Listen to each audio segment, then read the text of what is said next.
रामनाथ प्रसाद,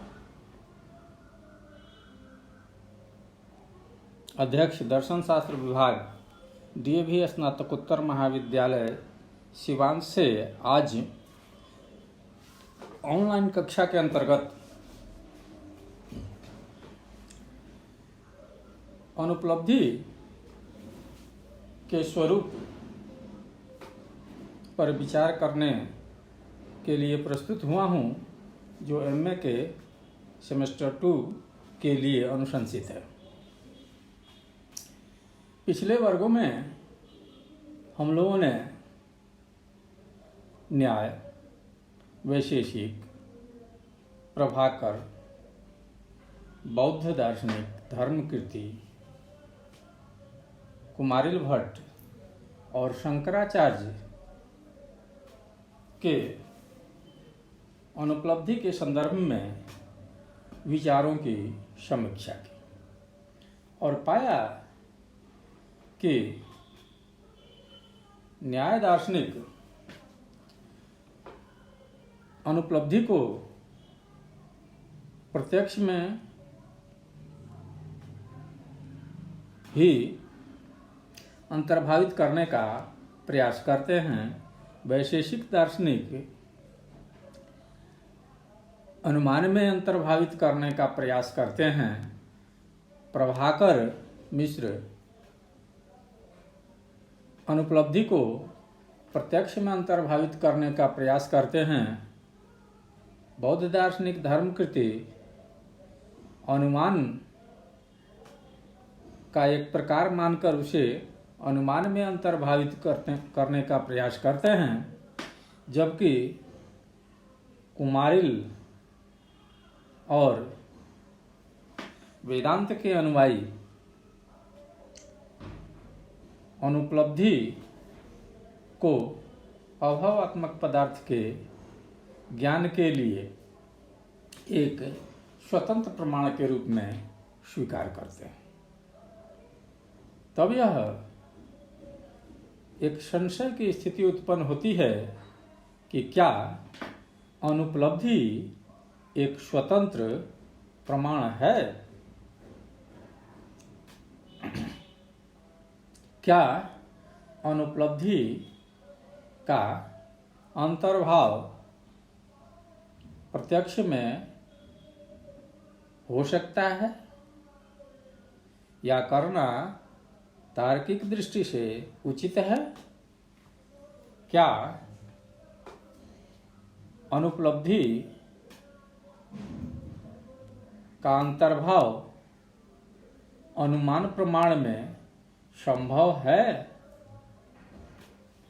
क्या अनुपलब्धि का अंतर्भाव अनुमान प्रमाण में उचित है? इन्हीं प्रश्नों के साथ हम अपनी वार्ता को आगे बढ़ाते हैं। अनुपलब्धि के संदर्भ में 3 प्रकार के मत पाए जाते हैं। एक वैसे सिद्धांत जिसमें अनुपलब्धि को स्वतंत्र प्रमाण माना गया है। ये 2 हैं, भाट मीमांसक और अद्वैत दर्शन। वैसे सिद्धांत जिसमें अभाव ज्ञान को प्रत्यक्ष से सिद्ध मानते हैं। ये भी 2 हैं, न्याय दर्शन और प्रभाकर मीमांसक। वैसे सिद्धांत जो अभाव ज्ञान को अनुमान के माध्यम से उत्पन्न मानते हैं। ये भी 2 हैं, वैशेषिक और बौद्ध दर्शन। तब यह स्वाभाविक प्रश्न हो जाता है कि क्या अभाव विषय के ज्ञान के साधन के रूप में अनुपलब्धि एक स्वतंत्र प्रमाण है? क्या अभाव विषयक ज्ञान अनुपलब्धि का प्रत्यक्ष प्रमाणों में लय हो सकता है या अंतर्भाव हो सकता है? क्या अनुपलब्धि का अनुमान प्रमाण में अंतर्भाव हो सकता है? भाट मीमांसक और अद्वैत वेदांत दर्शन अनुपलब्धि को स्वतंत्र प्रमाण मानते हैं। उनके अनुसार जब सभी भावात्मक उपाधियों के उपलब्ध रहने पर भी किसी अधिष्ठान में प्रत्यक्ष अनुमान उपमान अर्थापत्ति आदि के माध्यम से भाव पदार्थ का ज्ञान नहीं होता है, तब अभाव का ज्ञान होता है। अभाव की अलग सत्ता पक्ष है, इसलिए इसे भाव प्रमाण से अलग प्रमाण से इसका ज्ञान होता है। अर्थात अभाव चूँकि भाव से अलग प्रकार का है, इसलिए इसके ज्ञान का साधन भी अलग प्रकार का होना चाहिए। न्याय दर्शन भी भाव और अभाव दो पदार्थ स्वीकार करता है। चूँकि उसकी मान्यता है कि पदार्थ को अभिधेय के साथ साथ प्रमेय भी होना चाहिए, इसलिए वह अभाव को प्रमेय मानता है। भाव पदार्थों को प्रत्यक्ष के माध्यम से ज्ञेय मानता है, जिसमें इंद्रियार्थ सन्निकर्ष के माध्यम से ज्ञान की उपलब्धि होती है। परंतु अभाव निषेधात्मक सत्ता है, ऐसे में साधारण सन्निकर्ष संभव नहीं है। इस समस्या के समाधान के लिए वे विशेष से विशेषण भाव सन्निकर्ष की कल्पना करते हैं। इसे वे असाधारण सन्निकर्ष मानते हैं। इसमें अधिष्ठान की विशेषता के रूप में अभाव के साथ इंद्रिय सन्निकर्ष नामक असाधारण सन्निकर्ष से अभाव ज्ञान की उपलब्धि बताते हैं। परंतु भांट मीमांसक और वेदांत यह कहते हैं कि इंद्रिय सन्निकर्ष केवल अधिष्ठान और इंद्रिय का संभव है। अभाव के साथ भाव रूप इंद्रिय का संपर्क संभव नहीं है। जिस असाधारण संपर्क की बात न्यायी करते हैं वह अनुपलब्धि प्रमाण है। अभाव अधिष्ठान अतिरिक्त तत्व है। इस अतिरिक्त तत्व का ज्ञान इंद्रिय सन्निकर्ष से नहीं बल्कि अनुपलब्धि से होता है। बौद्ध और वैशेषिक अभाव के ज्ञान को अनुमान प्रमाण से संभव मानते हैं। बौद्ध दार्शनिक अनुमान के अंतर्गत ही अनुपलब्धि का भी अंतर्भाव कर लेते हैं।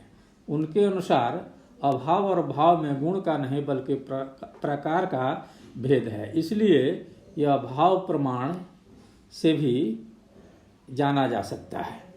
बौद्ध दर्शन के अनुसार स्व लक्षण को छोड़कर सभी पदार्थ अनुमान से ही किए हैं।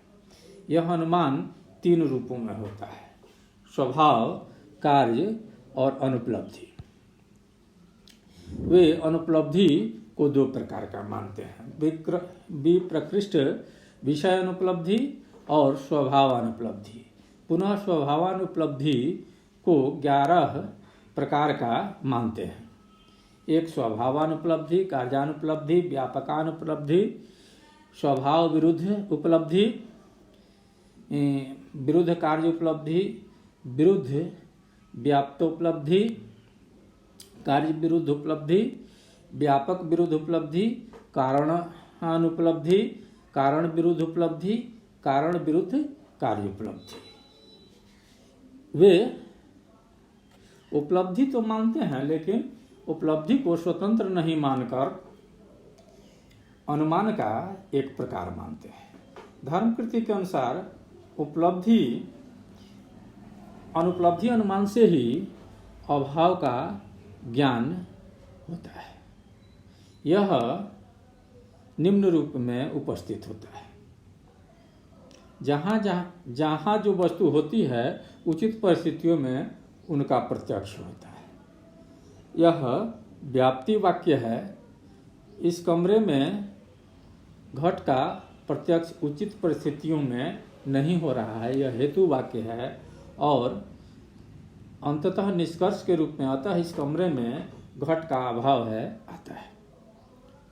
वेदांत दार्शनिकों के अनुसार इस अनुमान में आत्माश्रय दोष है। घट का प्रत्यक्ष नहीं हो रहा है यह मान लिया गया है। यह अनुपलब्धि है और इसे पहले ही स्वीकार कर लिया गया है और तब इससे निष्कर्ष निकाला जाता है। अर्थात जो निष्कर्ष में स्थापित होना है उसको पहले मान लेने पर आत्माश्रय दोष होता है।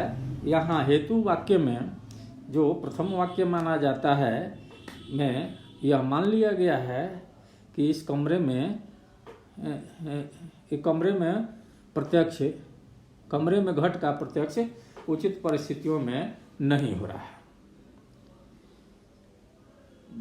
वेदांत दार्शनिक इस ज्ञान को इस प्रत्यक्ष नहीं होने के से जो ज्ञान होता है उसे अनुपलब्धि मानते हैं।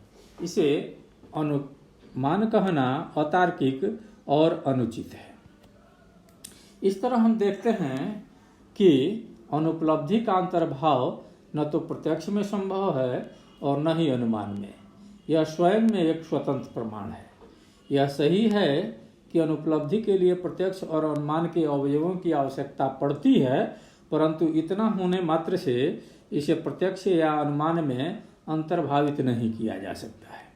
अगर इसी मान्यता को आधार बनाया जाएगा तो अनुमान, शब्द, उपमान, अर्थापत्ति सभी प्रमाणों को प्रत्यक्ष में अंतर्भावित करना पड़ेगा। अतः अनुपलब्धि को स्वतंत्र प्रमाण मानना ही उचित और तार्किक है। इस प्रकार हम देखते हैं कि